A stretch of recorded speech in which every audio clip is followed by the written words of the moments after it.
Hey, hon, I think this bathroom could use a change. You mean like this? Yeah, I like it. We are going to do that by installing smart tiles. Why are they smart? Well, they're lightweight, they're flexible, they're easy to cut, they're self-adhesive, they'll go on any flat surface, and, well, they look pretty good. Why not use real ones? Well, real ones are going to be a lot heavier, and let's face it, RVs are rolling earthquakes going down the road. They would not last on the wall. That's right. So, this is what they look like, and this is how flexible they are, and how lightweight they are.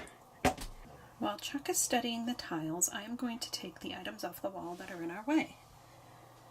The plug and the switches. So I'm just going to wipe down the walls with alcohol. Make sure they're clean.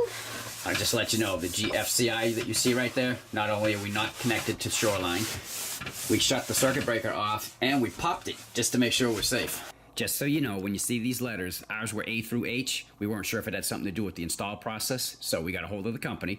They told us that they are for internal purposes only for the company, something to do with their lot numbers. So you can just disregard them, and when the sheet gets put down next to it, it's going to cover it, so you're never going to see it anyway. So there are our two practice pieces. The first one actually comes to right here, and then all the way down. So that looks pretty good. Now that we've put a couple in, we feel we're ready to show you. So what we're going to do now is we're going to start from this side and work to the side that we already did. You'll be starting with the jagged end, for lack of a better word, over here. And what we did is we pulled the molding out a little bit so that we could slip them right behind it. And voila. Now, in case you wonder how we got that out, Spatula! we just stuck it behind and just kept pushing it and sliding it up and down until it came to the point where we could slide that in easily. And then we'll just push it back in once we get it done. So what you want to do, peel it back and fold it. I rip off the bottom a little bit so that I'll have nothing bothering the surface of the countertop. Then rest it on the countertop. I'll actually kind of squeeze them back there. Hope they don't get stuck. Line it up on the countertop so it's flush. Pull it back. And make sure it's going to be flush. Which it looks like it is. Commit. Alright, then you just come along, pull it back, and just keep rubbing it in.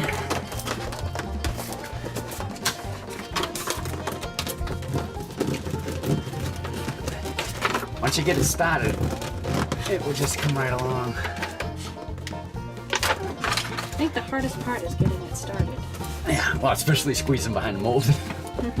All those little tabs want to just go ahead and stick.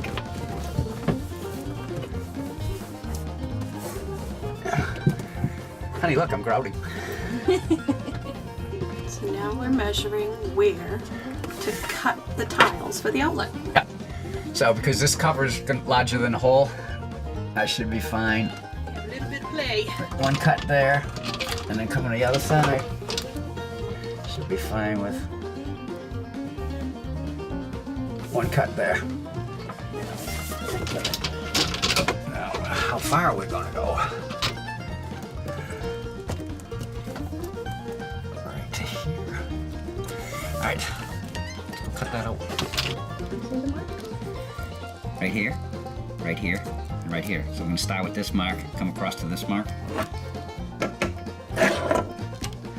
Follow along the tile line itself.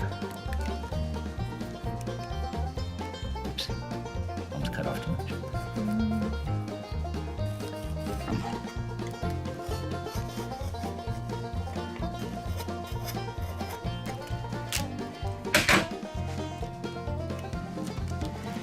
And there we go.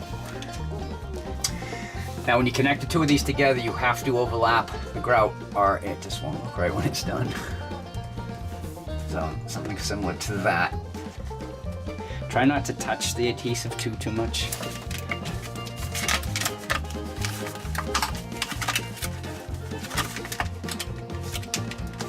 You can see just how thin this stuff is. Yeah, there's nothing to it. Yeah. So, alright. Alright, so we stuck it around the outlet.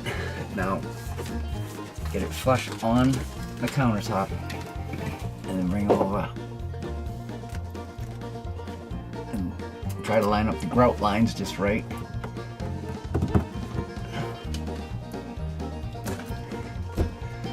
Make sure you level across the top.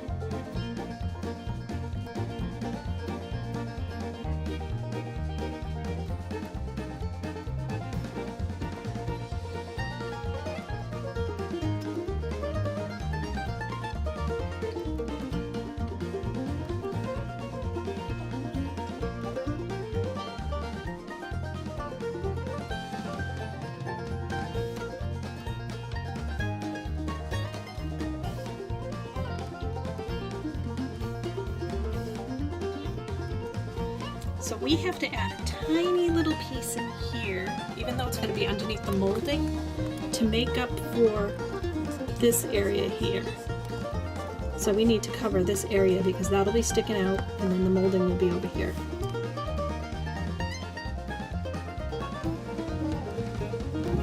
Yep. Alright, now when that mold goes back on, you'll never even see anything here. Alright. That's what we got so far. Now, we doing a second row up across here at least? Yeah, I think the back wall will do a second row. And then we'll make a determination over here whether or not we're going to continue. Because I'm not sure it's going to be necessary, but let's do the back and see how it looks. Now, these are not going to fit. So, to get the best measurement for us, what we're going to do, because we're going to need to cut from the top, I'm going to flip it over, put it right up against the top of the cabinet, and then make my marks. I made one here. I made one here. That should get us right into the grout line. Yeah. So, let's cut and boop.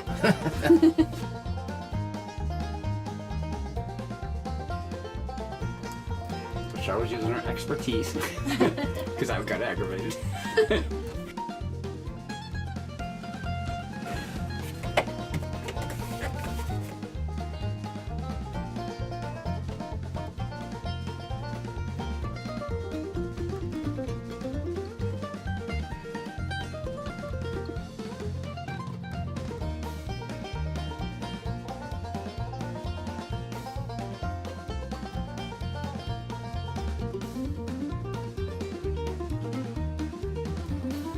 There you go. It's all done. Yay!